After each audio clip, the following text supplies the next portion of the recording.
L'émission radio. Bonjour à tous et bienvenue dans l'émission Radio Active, une émission portée par l'association Harvey et diffusée sur Radio Campus Rennes. Nous sommes samedi 4 juin et en direct de la Dalle Kennedy.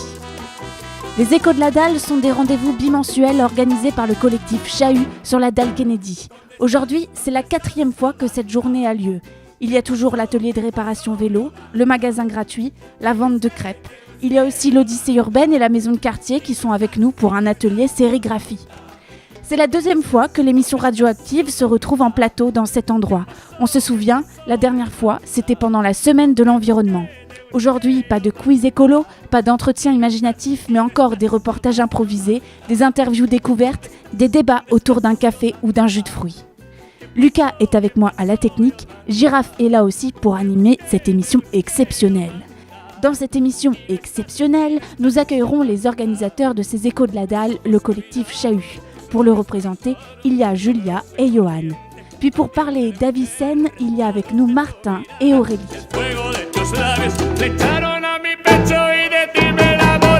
Ouais. On continue avec Avicenne. Lucas, je te laisse présenter. Ouais, donc on est avec des gens d'Avicenne.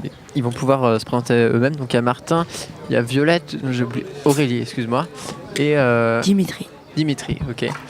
Et donc Avicenne, c'est plutôt justement une association du quartier à la base.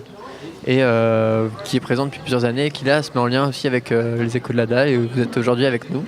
Est-ce que vous pouvez peut-être déjà un peu présenter l'association et déjà, ouais, dans un premier temps. D'accord, très bien. Alors, moi, au début, Avicenne, j'y allais en fait en tant que Français de confession musulmane, puisque c'est une association c'est un centre culturel qui abrite une commission cultuelle et culturelle. Voilà. Étant donné que je suis engagé dans diverses associations depuis 2 ans maintenant, moi j'ai commencé par le politique en fait. Il y a 2 ans, les papas du quartier m'ont dit écoute, ce serait bien que tu puisses être présent sur une liste et pour que tu puisses faire du lien justement avec les politiques mais aussi les habitants du quartier et aussi que les jeunes puissent avoir une voix. Et donc de là en fait j'ai fait un peu ce que je dirais mon chemin entre politique et associatif.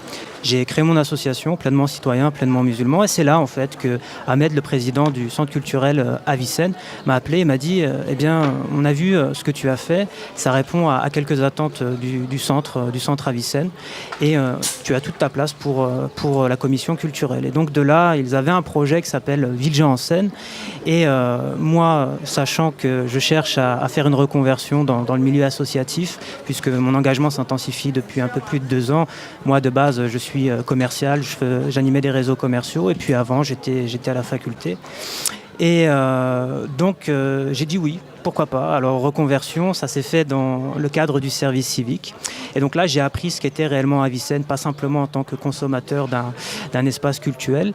J'ai su que c'était une association qui s'ouvrait sur le quartier de plus en plus. Faut savoir qu'on est dans un contexte assez particulier. Alors il y a aussi une communication aussi à avoir aussi pour se présenter de la meilleure des façons, pour dire eh bien nous sommes tous ensemble pour faire des choses et nous ne sommes pas forcément obligés d'être assignés à une confession. Et là qui plus est la confession musulmane par exemple. C'est une chose qui est développée au centre Avicenne, mais il y a aussi la chose culturelle et c'est pour là aujourd'hui qu'on est ici. Les Échos, comment je les ai rencontrés? C'est dans le cadre du projet de Villejean en scène. Ils y sont venus, je les ai rencontrés, j'ai su ce qu'ils faisaient sur la dalle, d'occuper différemment la dalle. J'ai trouvé que c'était un bon esprit. Justement, ils le disaient, la plupart ne sont pas du quartier, la plupart n'ont pas vécu au quartier. Ils ont choisi ce quartier-là parce que c'est un quartier populaire, il y a des choses qui sont intéressantes, il y a de la vie et les gens ne sont pas toujours compris. Johan, juste avant, parlait de questions de légitimité. Justement, la question se pose quand aux populations, ils se disent êtes-vous légitime pour faire ça? Est-ce que l'on vous connaît? Pas forcément. Donc il y a déjà un sérail ici au quartier avec des associations qui sont déjà détectées. Et ce qui est important, c'est que ces associations soient là pour une démarche commune. J'espère en tout cas que les Échos de la Dalle attireront plus de monde. effectivement, j'y participe. C'est vrai que, voyant un peu l'organisation des Échos de la Dalle, c'est vrai qu'on est dans un tâtonnement, on ne sait pas encore, donc on est là, on propose des choses, mais ce que j'ai aimé aussi, c'est pas d'imposer quelque chose, comme l'on peut faire souvent dans le milieu associatif. Là, c'est vraiment de partir aussi des critiques des habitants, de la population, de savoir qu'est-ce qu'ils aimeraient eux, mais aussi tout en gardant aussi la ligne des Échos. J'ai trouvé ça intéressant. Ok, est-ce que tu peux aussi te présenter un peu, Aurélie, et toi aussi Dimitri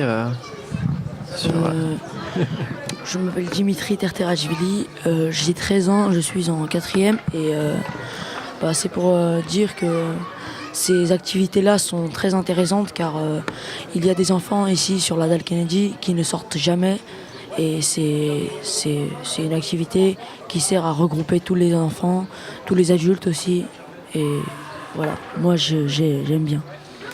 Ok, t'étais déjà venu ici aux dernières? J'étais venu à beaucoup d'activités ici, même il y avait aussi des activités foot, il y avait des activités tournois de sport, il y avait beaucoup de choses ici qui se sont passées, j'ai été beaucoup de fois présent. Ok, tu trouves ça cool du coup quand il se passe des trucs et que... Beaucoup, parce que moi je sors pas souvent je sors pas souvent sur la Dalle Kennedy, voilà, c'est pour regrouper, on peut apprendre à se connaître avec plusieurs personnes et voilà. Cool, merci. Alors donc moi je m'appelle Aurélie, j'ai 23 ans, je suis maman de 2 petites jumelles. Donc je ne vis plus sur Villejean mais j'ai vécu sur Villejean pas mal de temps. J'ai connu le centre Avicenne par rapport à justement théâtre en scène. Ce que j'apprécie moi au centre Avicenne, c'est qu'on est amené à faire des conférences à thème, on parle de plusieurs choses qui peuvent être amenées à nous choquer. Donc la dernière fois on a parlé justement des jeunes des quartiers, on a parlé de pas mal de thèmes qui étaient assez intéressants, de pourquoi la drogue, pourquoi toutes ces choses-là qui peuvent être amenées à nous choquer.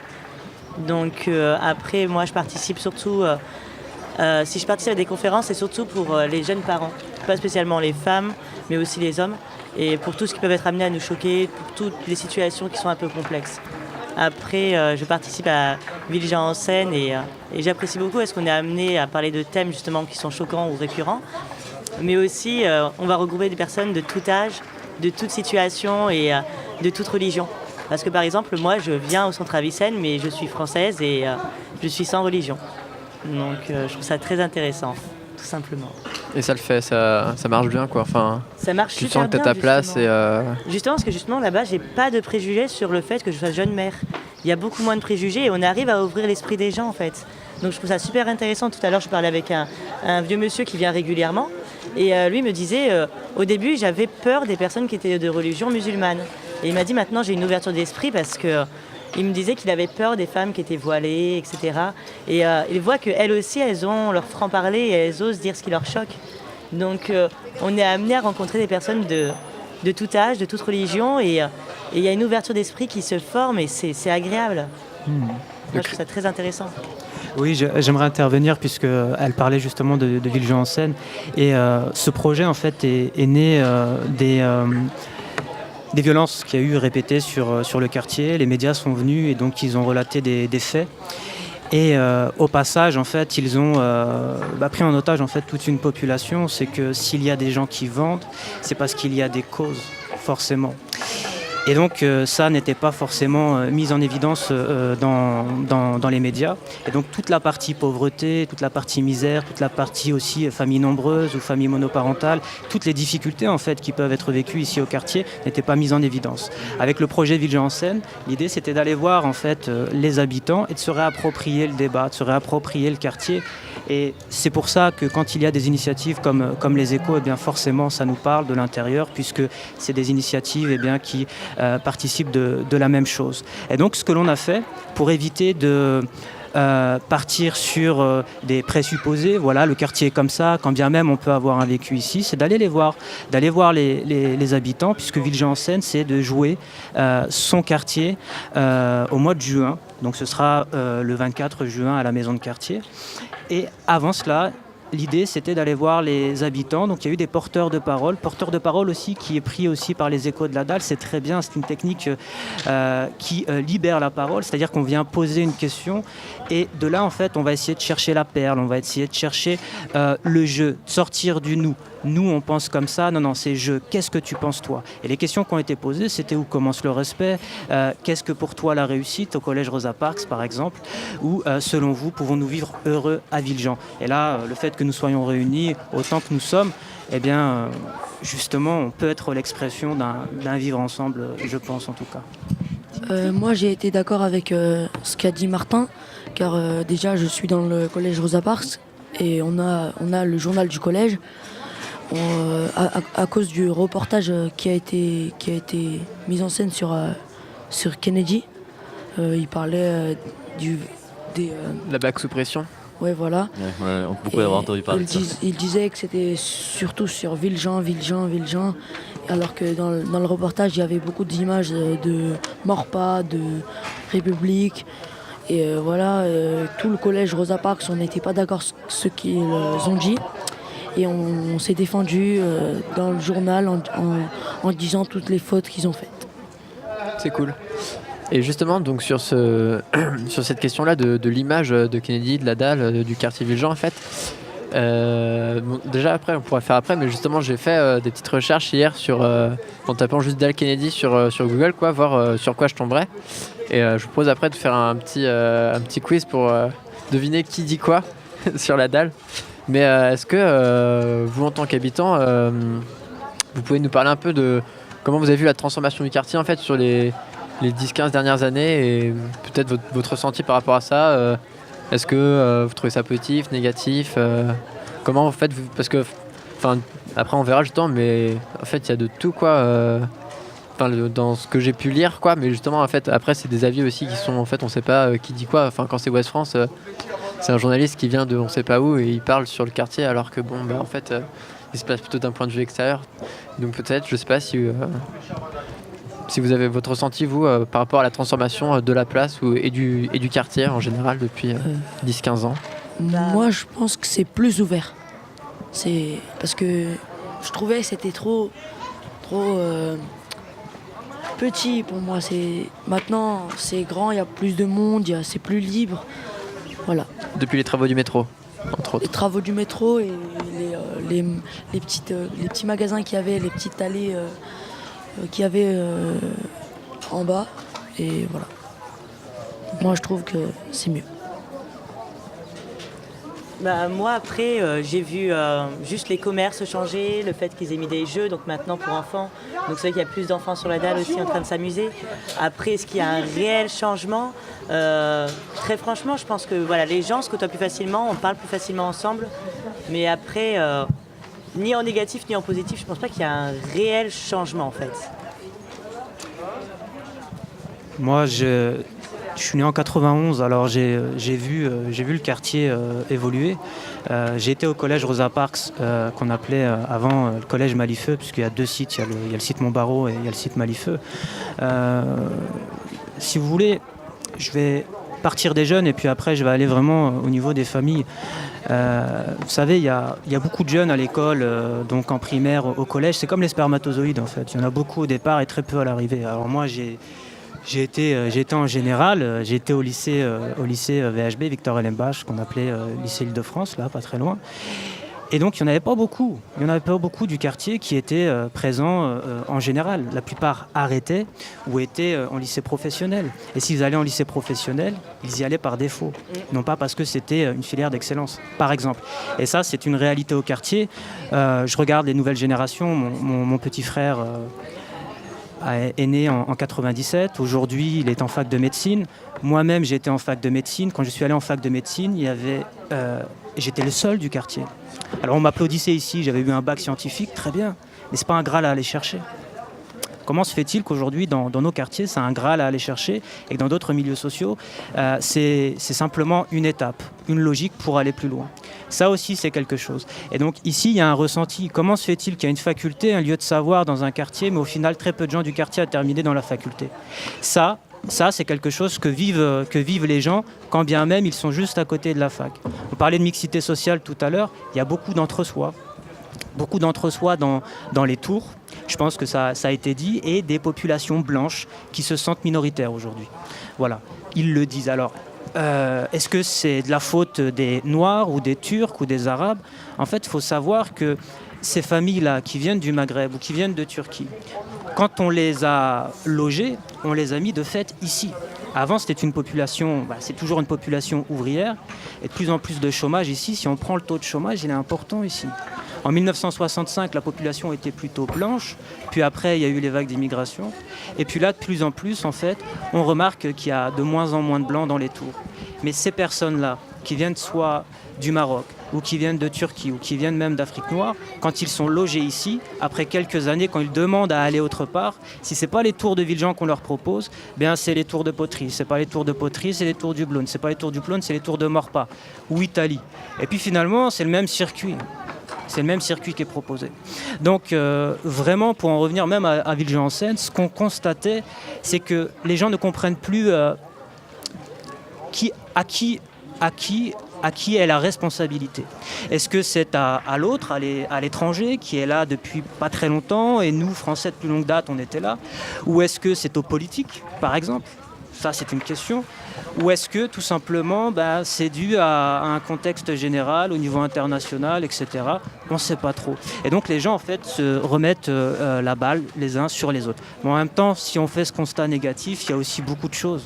Ici, beaucoup de générosité, étant donné qu'il y a énormément de gens aussi qui sont issus de la diversité, et qu'il y a une palette d'origine, les gens se rencontrent aussi, il y a un tissu associatif qui est présent, etc.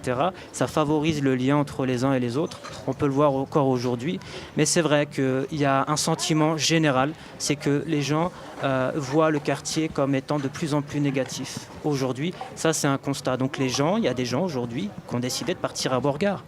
Et les problèmes qu'il pouvait y avoir ici se sont progressivement en fait transférés à Beauregard et partent de Beauregard pour aller autre part. Ça, c'est quelque chose. Puis après, quand on discute avec les commerçants, je me suis fait piquer.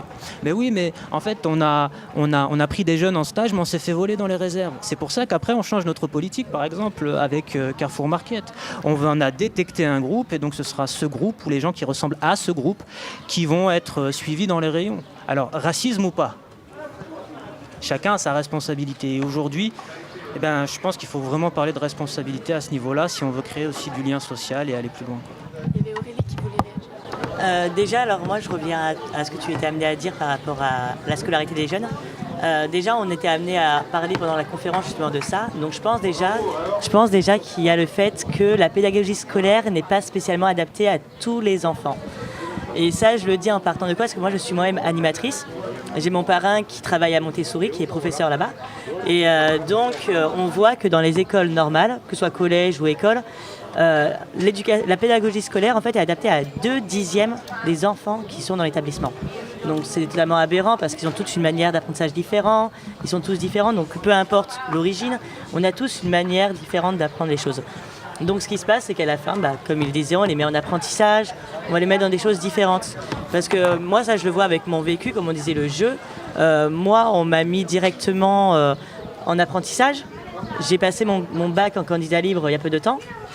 Et je vois que j'y arrive très bien en fait dans la vie. Après, on vous met dans une bulle directement en fait, c'est dès tout jeune en fait. Parce qu'en fait, ce qu'il faut se dire, c'est que ça en fait, il y a les parents, il y a les professeurs, il y a les animateurs, il y a toutes les personnes que vous pouvez rencontrer en tant que jeune qui vont changer votre vie et qui vont définir justement ce que vous allez devenir. Donc quand vous êtes amené à rencontrer même une dame de cantine, moi j'ai été à rencontrer des gens, une dame de cantine qui se faisait violente sur un enfant parce qu'il n'appréciait pas un yaourt et qu'il n'avait pas envie de terminer son yaourt.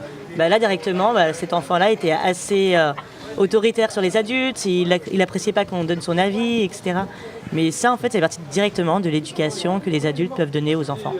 Et donc c'est un tout. C'est les parents, c'est les professeurs, c'est les animateurs, c'est les dames de cantine, c'est tous les adultes qui peuvent être amenés à rencontrer. Dimitri, tu voulais réagir tout à l'heure ? Oui, je voulais revenir à ce qu'a dit Martin sur les grands qui sont sur la dalle. pour je veux dire, ils ont arrêté l'école car c'était leur choix et les gens ils disent c'est des gens méchants, malhonnêtes, voilà. Et moi quand je joue avec eux, souvent ils sont très gentils et voilà, s'ils ont arrêté l'école pour faire ce qu'ils ont à faire, c'était leur choix. Moi, je reviens sur Dimitri. Alors, ils disent c'est leur choix, mais en fait, on n'a pas toujours le choix, en fait. Ouais. Et des fois, ils ont des besoins d'argent, donc ils savent que leur choix, c'est quoi? C'est de nourrir leur famille. Donc, ils ont des besoins d'argent. Leur donc, mère. Ils vont, voilà, leur mère, leurs enfants aussi. Ça peut être n'importe qui, en fait. Dis-toi qu'en fait, moi-même, je suis partie vivre à la campagne. Je vois qu'à la campagne, il y a toujours les mêmes faits qui se reproduisent. Des enfants à l'âge de 4 ans, à l'âge plus jeune que mes propres enfants, qui se retrouvent nez à nez tout seuls dehors. Donc en fait maintenant c'est partout en fait, il n'y a pas que en cité, il y a aussi en campagne, dans tous les lieux en fait. On est amené à rencontrer des enfants qui sont nés à nez tout seuls dehors, on est amené à justement rencontrer des jeunes qui vont se mettre à vendre de la drogue ou même à faire d'autres choses, hein. Il y a même la prostitution aussi, hein. Ça on n'en parle pas beaucoup, mais même si soi-disant ils disent que c'est pas tellement légalisé, mais c'est la personne qui vient justement voir la prostituée qui peut avoir des problèmes. Excusez-moi, mais pour moi, c'est la même chose, hein. Ça en revient au même. La femme qui va se prostituer ou même l'homme, parce que maintenant il y a aussi des hommes qui se prostituent, c'est pas un choix, c'est un besoin. C'est une nécessité. Donc que ce soit en fait la drogue ou bien la prostitution ou bien tant d'autres choses qui peuvent être, qui sont dans la même chose en fait, qui sont dans le même délire, c'est pas un choix. C'est un besoin en fait, donc ils cherchent une solution pour pouvoir justement se nourrir, pour pouvoir payer leur loyer et pour pouvoir payer toutes ces choses-là. La famille. Exactement.